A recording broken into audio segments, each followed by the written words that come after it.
அனைவருக்கும் வணக்கம். ஸ்லோப் எப்படி கண்டுபிடிக்கலாம் அப்படிங்கிறத ஒரே வீடியோவாக பார்த்துடலாம். 4 டைப் இருக்கு இல்லைங்களா? ஃபர்ஸ்ட் ஒன் பார்த்தீங்கன்னா ஆங்கிள் கொடுத்தாங்கன்னா ஸ்லோப்புக்கு m = tan θ.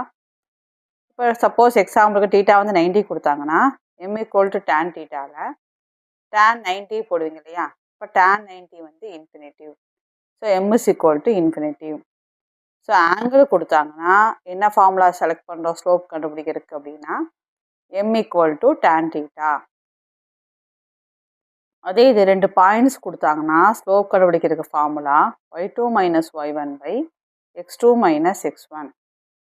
2 பாயிண்டில் ஃபஸ்ட்டு வருது x1 y1 வச்சுக்கோங்க, அடுத்து வருது x2 y2. அப்போ y2 - y1 இப்போ 1 - 2 x2 -3 - 1 இப்போ -1 - -4 இதை கேன்சல் பண்ணோம்னா 1/4 வரும். ஸோ இதை 2 பாயிண்ட்ஸ் கொடுத்தாங்கன்னா ஸ்லோப் கண்டுபிடிக்கிறதுக்கு formula y2 - y1 / x2 - x1. So 1 - 2 -3 -1. So 1 - 2 -1 ஆயிரும், -4 ஆயிடுச்சு, கேன்சல் பண்ணால் 1/4. அடுத்த ஸ்லோப் மாடலை அடுத்த வீடியோவில் பார்க்கலாம். நன்றி, வணக்கம்.